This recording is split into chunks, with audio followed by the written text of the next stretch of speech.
keep dropping the phone.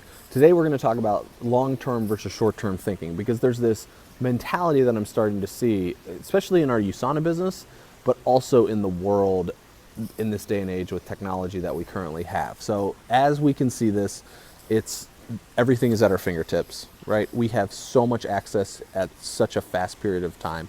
We can get any answer that we want. There's never been a time like this ever in the world before, where we can get so much data, so many answers, so much productivity.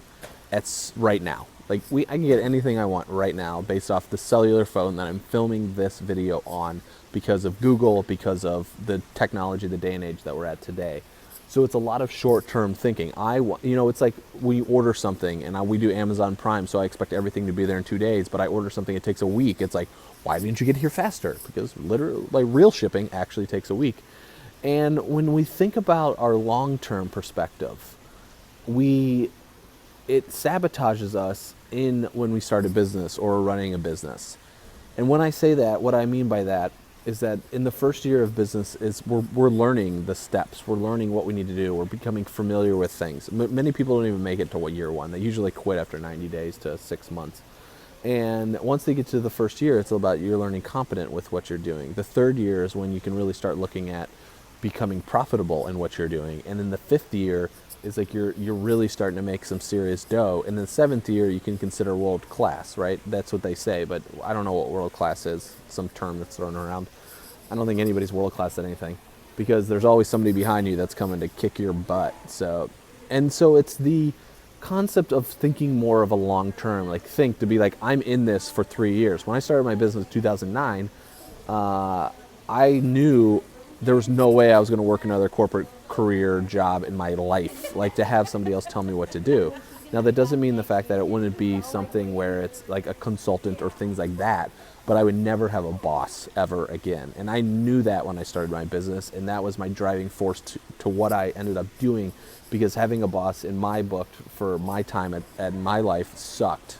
Like, I was tired of somebody telling me what to do, and I wanted to move forward. And so I knew, like, that was long. Like, I was 27 or 28 years old, and I just knew long-term thinking, like, this is the way I'm going to run the rest of my life, hands down. And people think that that's going to change overnight. And I started my business in 2009. 2011, my tax return income was $8,300. Like 2011. That was 5 years ago. And since then, it's only just exploded up, right? And we did over $600,000 in our business last year and in 2014. So, and it'll continually grow from there, because I know where we're going in the trajectory. But it can happen fast. But if I would have quit in that first year when everybody told me to, or told me I was stupid, it's like, if I would have quit then, what would I be doing? I mean, I'd probably be doing the same thing I was doing previously. And I might be happy and I might not. I never know how my life is going to turn out, but I'm much happier in my situation I'm at now. And anything that I start today, anything that I'm getting ready to start, or anything new, I know that I have to have a long-term thinking aspect of it. Like, because anything of value doesn't come quick. I don't create an amazing marriage overnight, right? It creates development, it takes time. I'm not going to raise an amazing daughter overnight, right? It takes every single day. There's something new. There's a new diaper. There's new things she's looking at. There's a new, the way her eyes open up, the way she's walking, what she's realizing in the world, what she's sucking in. She just doesn't listen to my words. She's watching us at all times. She's watching everything that we do together. So if Kate and I never, give each other a kiss or give each other a hug, and Penelope never sees those things, she's going to think like that's how the world runs. We stay away from each other, right? So she's sucking in every single moment and every single second of what our day is. So when I think of how I want to raise my daughter, or how I want to operate my life, or how I want to be a good husband, or how I want to be an amazing business owner, it is definitely long-term thinking. I am not thinking what I'm going to do this next year. I'm thinking about the people that are purchasing our products today, like buying Kate's book today. What is their life going to be like in 5 years from now? Because when Kate's book came out, like, I want to think long term, 5 years from now. If somebody joins my USANA business today, like, how's their life going to be different in 5 years from now? Because I know they're probably having a short term thinking, like, what's my first 3 months to a year? And I'm thinking long term and deep, like the next 5 years for them.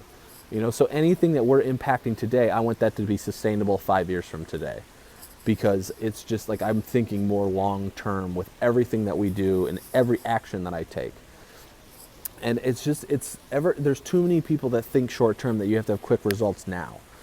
It just doesn't work that way, people. It just doesn't work that way. You can get some quick results that are not sustainable. And I remember when I first started getting online, like for those of you who have been in the internet game for a little bit, you'll hear of the Google hack and the Google slaps and all of that stuff that took place because people were running shit. They were producing crap and putting it online and selling crap products, and Google shut them down. And they're like, oh my God, Google ruined my business. I was making $200,000 a month and Google ruined my business. It's because you were producing crap. That's it. So don't produce crap. Produce gold. Think long term. Gold sustainable. Think long term. Peace.